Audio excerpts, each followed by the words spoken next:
So my journey, I think, probably like a lot of people, has been one where I didn't know where I was going until I got there. So I've always been fascinated by science and that curiosity, that wanting to find out about nature, not taking anyone's word for it, not reading it in a book, just you can go and you can try something out and you can see what happens. I was so excited by that idea.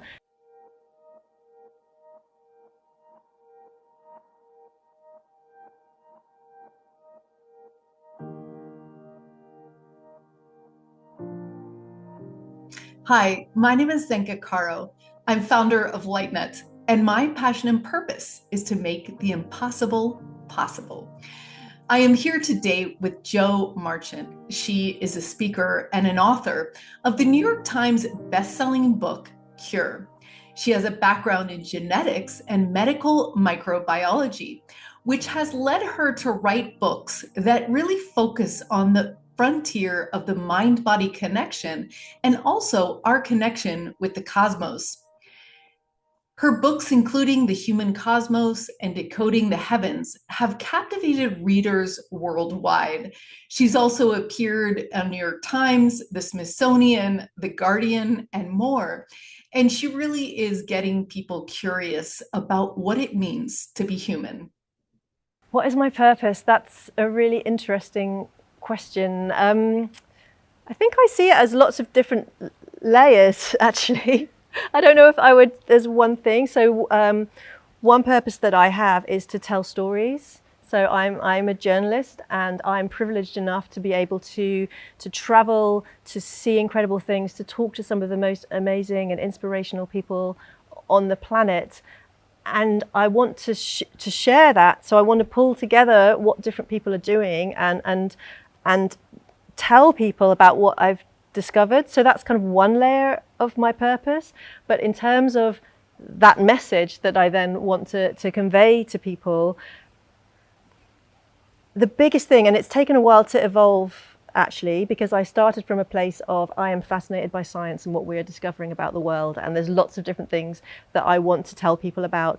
But the more that I've gone through my career, I've realized that one thing I think that science doesn't always get right, and I think that modern society doesn't always get right, is this split between mind and body, objective and subjective, the physical world and the mental world. Scientists will often say that only the physical world exists, to the point that they would even say that mind consciousness is an illusion. But then often you've got people on the other side saying, oh no, the physical world doesn't exist, it's all just the mind, we can just imagine, believe, whatever we want. And I truly believe that to really understand our nature and to move forwards in a positive way, we have to realize that these two things are fundamentally connected. We are bodies and we are minds. It's just looking at this, it's just looking at ourselves from different perspectives, so that we need to have a way of looking at the world and of interacting with nature that acknowledges the physical world matters, and we do need to understand how things work, and there are going to be limits to what we can do. We can't heal ourselves from everything. We can't magically get out of the climate crisis. We need to understand physically how our world works. But on the other hand, we are more than just bodies, and we are connected to the rest of life, I think, in quite a spiritual way. And if we treat nature as just a physical resource to exploit, and we're not in tune with those more sort of emotional and spiritual connections, then I think disaster lies that way as well. So I think my purpose has become in different ways. I've written about the mind-body link in health. I've written about our relationship with the stars. At the moment, I'm writing about the nature of the present moment. And I think what ties all of those together is how can we bring mind and body together and understand that our nature is this beautiful interconnected system. So my journey, I think, probably like a lot of people, has been one where I didn't know where I was going until I got there. So I've always been fascinated by science and that curiosity, that wanting to find out about nature, not taking anyone's word for it, not reading it in a book, just you can go and you can try something out and you can see what happens. I was so excited by that idea as a child and as a student. But I've also studied a lot of martial arts in my life. I used to teach jiu-jitsu a long time ago, and I think maybe being exposed to that Eastern philosophy was perhaps an early sort of realization that there are different ways of thinking about the world. So perhaps and I've always been drawn as well to things in science that don't make sense. Those little things that everyone tends to dismiss because they don't really understand them, like the placebo effect, for example. For me, I'm like, well, that's really interesting. Like, why does that work? When does that work? Does that work for everything? Is it going to work for me? Or hypnosis is another one of those things that some people are like, oh, it's a bit quirky. We don't really understand what's going on. For me, I was like, I think that when something doesn't make sense, it's a sign that we might have got something quite fundamentally wrong in how we're sort of understanding the world. So there are these doorways into something that could be so much more fundamental. And I realized that a lot of the things I was interested in, so the placebo effect, hypnosis, I did a feature article on mindfulness meditation and its use for treating depression and anxiety. I was like, wait, all of these have this theme of they're all to do with the mind and its effect on our physical health. So that's what kind of got me into that book, and realizing the deep connections between mind and body that I think conventional science and medicine has often ignored. And that I still feel that the scientific method is important. We need to test our treatments, but we need to just have a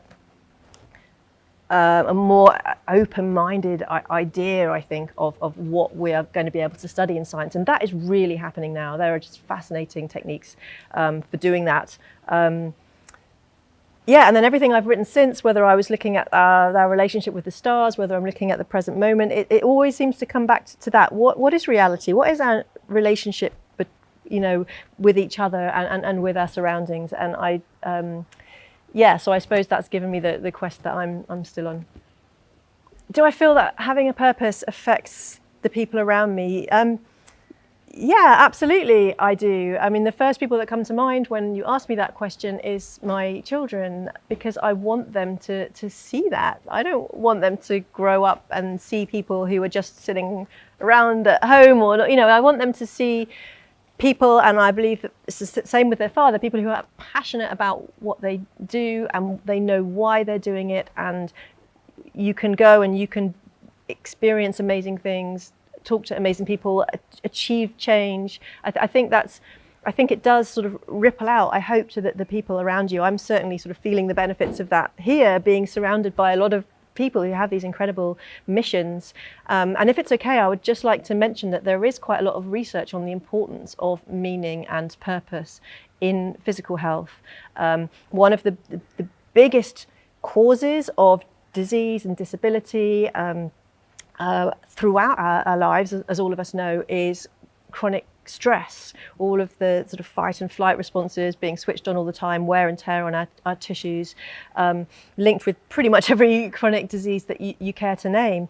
And having meaning, having purpose is one of those things that pops up again and again as what scientists call a biological shield. So there are different biological shields. Social connection is a really important biological shield, but meaning is also really important. That's been shown all the way down to levels of gene expression in people's white blood cells, so the cells of their immune system actually being pushed away from inflammation and towards anti-tumor and antiviral responses in people who have a sort of greater meaning, a greater purpose. And the rationale behind that, we think, is that, again, it's similar to what I was saying with awe. If you're focused on a greater mission, a greater purpose, it's something that is beyond you. So you're not focused on your own sort of physical well-being. So you don't have that sort of stress. The body's not preparing for sort of physical damage. It's not triggering the inflammation. It's not constricting the blood vessels, which puts pressure on the heart. You're focused beyond you. So that personal selfish stress kind of melts away, and you're passionate about this bigger picture. It's something that will live on beyond you, that is important regardless of all these small things that happen to you. And that seems to be a very powerful thing in terms of people's physical and emotional health. If someone is feeling a bit lost and they don't feel like they have a purpose, the main thing I would say is stop looking for it inside yourself. The absolute key that we see in all of the research is when you shift your focus away from yourself. So it's not about you, it's about other people. What can you do to help? We see this in social connection and the research of that as well, that to build social connections, you have to stop thinking about what you're going to get from a social interaction and start thinking about what you can give to that interaction. So if you start small and just think, where can I help? What can I do? It doesn't have to be an immediate mission straight away, but just those small little actions of focusing away from yourself, looking at where can you actually help someone else, give something to an interaction. I think that the mission and the purpose will follow from there. At the Holo Movement Purpose Lab, over the course of our 2 years of research and counting, we've discovered that purpose isn't a mystery, it's a map. You can find out where you are in the 7-stage process and make it a lot easier to take that very next step. You can go to ourlightnet.org/purpose quiz to take the 2-minute quiz to see where you land and where you're going.